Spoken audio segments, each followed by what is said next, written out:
Hallo DLG Familie, na, wie geht's? इस video में हम क्या करेंगे? हम करेंगे Sprachbausteine का Teil 1 जो कि एक बुक से लिया गया है जिसका लिंक आपको डिस्क्रिप्शन बॉक्स में प्रोवाइड कर दिया जाएगा। याद रखिए ये टेल्क सर्टिफिकेट B1 या टेल्क डॉइच B1 का जो एग्ज़ाम होता है उसके लेज़र वर्स्टेन का लास्ट पार्ट होता है Sprachbausteine लैंग्वेज बिल्डिंग ब्लॉक्स उनको कहते हैं, जो कि मेरे लर्नर्स को चाहे वो ग्रुप में मुझसे पढ़ें या फिर B1 के एग्ज़ाम की प्रिपरेशन करें, उनको ये बहुत मुश्किल लगता है। तो मैंने कहा अगर उनको मुश्किल लगता है तो हो सकता है आपको भी मुश्किल लगता हो, तो इन पे डिफरेंट वीडियोज़ बनाकर आपको गाइड कर दिया जाए। तो स्टार्ट करते हैं हम फिर मॉडल टेस्ट राय से। मॉडल टेस्ट 1 और 2 की वीडियोज़ ऑलरेडी चैनल पर मौजूद है, आप उनको भी चेक कर सकते हैं। लिबे केर्स्टन, विelen Dank für deinen Brief। बहुत शुक्रिया तुम्हारे लेटर के लिए। Es tut mir और आगे उन्होंने सेम मार्क किया हुआ है leid। बहुत सॉरी कर रही है जी, dass ich dir nicht früher geantwortet habe, कि मैंने तुम्हें पहले जवाब नहीं दिया है। Aber mir geht es wirklich nicht besonders gut, लेकिन मैं वाकई कुछ ज़्यादा अच्छी या ठीक नहीं हूँ। और आगे फिर वो स्टार्ट करती है कहानियाँ सुनाना। Wir haben 21 में हमें 3 ऑप्शंस दिए गए हैं, देन, नेमलिश और वाइल कर। देन और वाइल हमें पता है कि इनका मतलब होता है क्योंकि, लेकिन अलग-अलग सेंटेंस पैटर्न्स फॉलो करते हैं। वाइल एक नेबनज़ात्स बनाता है यानी वर्ब को एंड पर लेकर जाता है, लेकिन देन नुल पोज़िशन लेता है और इससे सेंटेंस के पैटर्न में कुछ भी फ़र्क नहीं आता। और नेमलिश कहते हैं नेमली को। तो यहाँ देखते हैं कि सेंटेंस का पैटर्न क्या है, फिर हम बेहतर पोज़ीशन में होंगे आंसर सही चूज़ करने में। Wir haben Zeugnisse zum ersten Halbjahr bekommen। हमें मिले हैं रिजल्ट्स पहले हाफ ईयर के, तो यहाँ पर ना तो देन ना तो वाइल सूट कर रहा है, नेमलिश बे आंसर सूट कर रहा है नेमली, ठीक है। उसके बाद वो आगे कहती है इन लाटाइन hatte ich ja mit einer 5 gerechnet। लाटाइन जो हमारी लैटिन लैंग्वेज है, लातीनी ज़ुबान, उसकी बात वो कर रही है कि मैंने ऑलरेडी कैलकुलेट किया हुआ था, मुझे पता था कि उसमें मेरा 5 ग्रेड आएगा जो कि फ़ेल होता है जर्मन ज़ुबान का, ठीक है। तो वो कह रही है nicht in English 22 में हमारे पास है zwar, sondern, aber। तो वो कह रही है कि पीछे उसने चूँकि लाटाइन का बात की है तो आगे इंग्लिश के बारे में आ गई है, तो फिर वहाँ पर हमें कौन-सा आंसर करेक्ट लग रहा है और वो हमें लग रहा है आबा। आबा होता है क्योंकि। स्वा और आबा हम इकट्ठे भी इस्तेमाल करते हैं उस सिचुएशन में जब हमने एक ही बात का एक पॉजिटिव और एक नेगेटिव पॉइंट मेंशन करना हो, और ज़ॉन्डन कहते हैं बट रादर बल्कि के लिए। तो यहाँ पर वो चूँकि कहानी और अपना दुखड़ा सुना रही है और कह रही है कि लातीनी ज़ुबान में उसको एक 5 मैंने कैलकुलेट किया हुआ था, लेकिन इंग्लिश में नहीं, यानी इंग्लिश में उसका 5 आ गया, मार्क्स बड़े ही कम।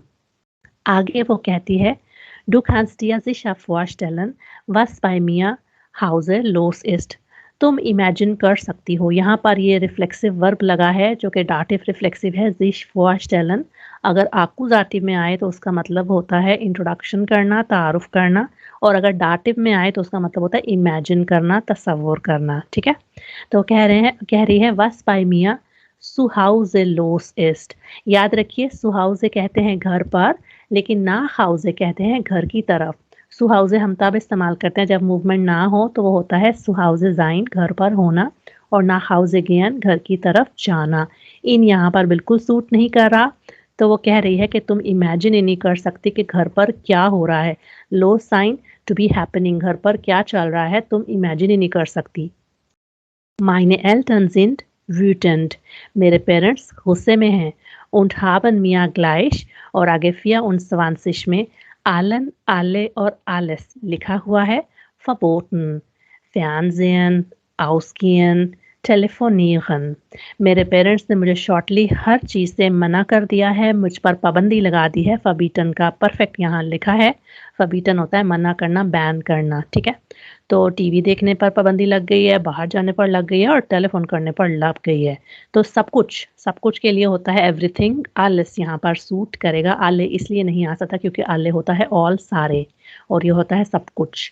तो यहाँ पर सब कुछ आलिस आएगा। उसके बाद अगले पैराग्राफ में क्या हो रहा है, अभी 25 सॉरी रहता है, उसको देख लेते हैं। Ich muss jetzt jeden Tag Vokabeln lernen. अब मुझे हर दिन वोकैबुलरी सीखनी पड़ेगी लफ्ज़ों को, ठीक है? Um meine Noten zu verbessern, मेरे नोट्स को बेटर करने के लिए।